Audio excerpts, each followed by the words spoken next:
મિત્રો, આ વાર્તામાં જેવું થયું એવું તમે સાંભળશો તો ખરેખર ચોંકી જશો. શું થયું જાણવા માટે આખી વાર્તા સાંભળશો તો જ ખબર પડશે. મને હજુ એમ જ હતું કે તું નાનું એવું બાળક છે, પણ હવે મને લાગે છે કે આ મારો વહેમ હતો. અને મિત્રો, આ બે દરવાજા તોડી નાખશે. મેં કહ્યું, અરે માસી, તમે તો અત્યારથી જ ડરવા લાગ્યા. નમસ્તે મિત્રો, હું મારી મમ્મીની સાથે મારા નાનીના ઘરે ગયો હતો, કારણ કે ઘણા સમયથી મારા નાનીની તબિયત ખૂબ જ ખરાબ હતી. અને મારા મમ્મીની બહેન એટલે કે મારા માસી, તે મને એક નજરે જ જોઈ રહ્યા હતા. કારણ કે મિત્રો, હું થોડોક એવો દેખાવડો હતો, એટલે મારા હિસાબથી તેની ઉંમર લગભગ 21 વર્ષની હશે.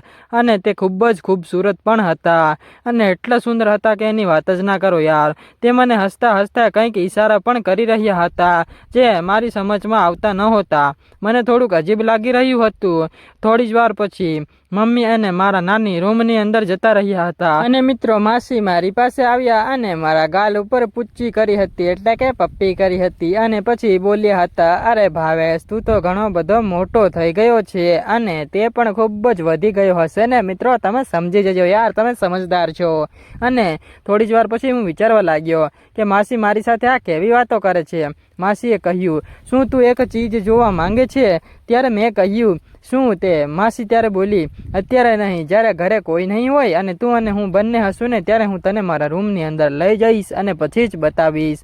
આ બધા વચ્ચે ના બતાવાય. મિત્રો, આમ તો હું પૂરા 18 વર્ષનો થઈ ગયો હતો, પરંતુ મારા માસી મને હજી નાનું બાળક સમજતા હતા. અને લગભગ 3-4 મહિના પહેલાં મારા માસી મારા ઘરે આવ્યા હતા, અને ત્યારથી જ હું તેની સાથે આનંદ કરવાનો હંમેશા માટે વિચાર કરતો હતો. અને એક દિવસ તો સવારમાં હું બાથરૂમમાંથી નહાઈને બહાર નીકળ્યો હતો, તો મારી માસી મને જોઈને બોલ્યા, અરે ભાવેશ, તું તો હજી છોકરો છે, પણ છતાં તારા મસલ તો ખૂબ જ તંદુરસ્ત અને એકદમ સુંદર લાગે છે.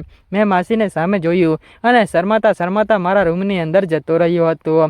અને જ્યારે પણ માસી મને ઘરે એકલો જોતી હતી, તો તે મારી સાથે મજાક મસ્તી અને મસ્કરી પણ કરવા લાગતી હતી. અને તે મને તેના રૂમની અંદર લઈ જતી હતી અને ઓવાલી મસ્તી કરવા લાગતી હતી.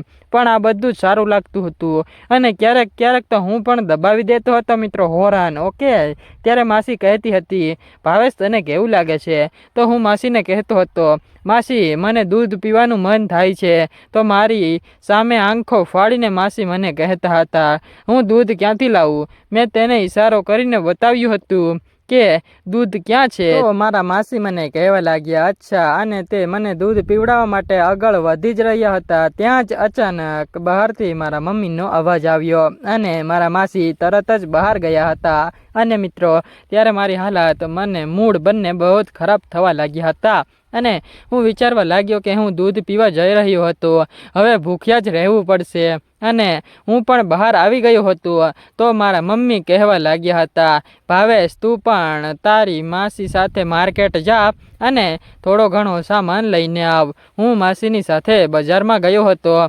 અને માસીએ એક લેડીઝ કપડાની દુકાનમાં ગઈ હતી, અને હું પણ તેની પાછળ ગયો. અને મારા મનમાં હજી પણ મજા કરવાની વાત ચાલી રહી હતી. મારા મનમાં એવા જ વિચારો આવી રહ્યા હતા. માસીએ લેડીઝ ગંજી બતાવીને કહ્યું, ભાવેશ, આ કલરની કેવો છે? મેં કહ્યું, માસી, પહેરવાનું તમારે છે, તો હું કઈ રીતે બતાવું?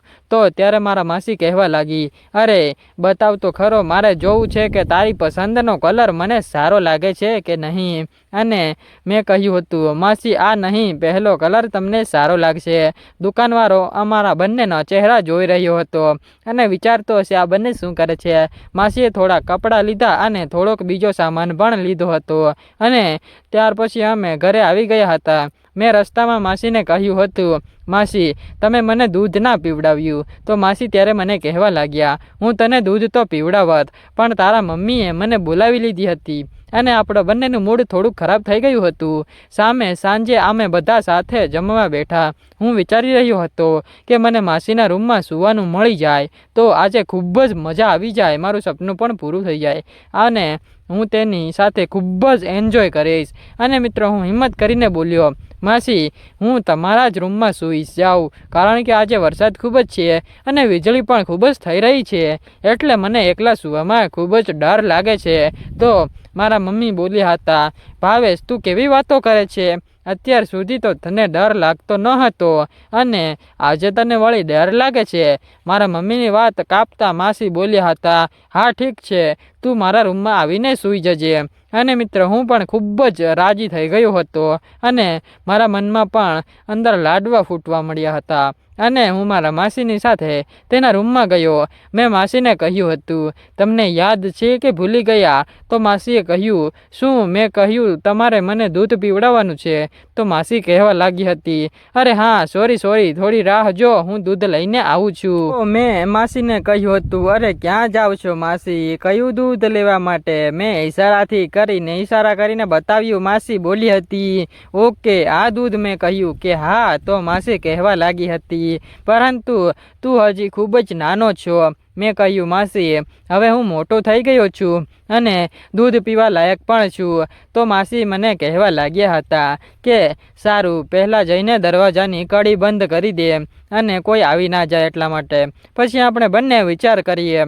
અને હું ઊભો થયો અને દરવાજો બંધ કરી દીધો હતો, જેથી કરીને બહારથી અમને કોઈ ના જુએ. અને પછી માસીની બાજુમાં લાંબો થઈ ગયો અને ત્યારે મારી માસી બોલી, ચાલ બહાર આવી જા. માસીને જોઈને કહ્યું હતું, ખરેખર આ તો ખૂબ જ તાકાતવર અને મજબૂત છે. મેં કહ્યું, માસી ખરેખર તમને ખૂબ જ આનંદ આવવાનો છે, આને તમે ઇસ્તેમાલ કરશો ને તો. માસી પણ કહેવા લાગ્યા કે તું સાચું કહે છે, મને હજી એમ જ હતું કે તું તો નાનું બાળક છે, પણ હવે મને લાગે છે આ મારો વહેમ હતો, આ મારા મનમાં ખાલી વહેમ હતો અને આ 2 દરવાજા તોડી નાખશે. મેં કહ્યું, અરે માસી તમે તો અત્યારથી જ ડરવા લાગ્યા છો યાર, મેં કડી બંધ કરી દીધી છે. પછી મારા માસી મારી સાથે આનંદ કરવા લાગ્યા. અમે બંને ખૂબ જ મોજ મસ્તી કરવા લાગ્યા હતા. માસી બોલ્યા, ભાવેશ તું તો કમાલનું કામ કરે છો અને આ યુનર તું ક્યાંથી લાવ્યો અને ક્યાંથી શીખ્યો? તો મેં કહ્યું, માસી આવું બધું હું યુટ્યુબ ઉપર જોઉં છું, સરસ મજાના વિડીયો છે જેમાં જોઈને કોઈ પણ વસ્તુ શીખી શકાય છે.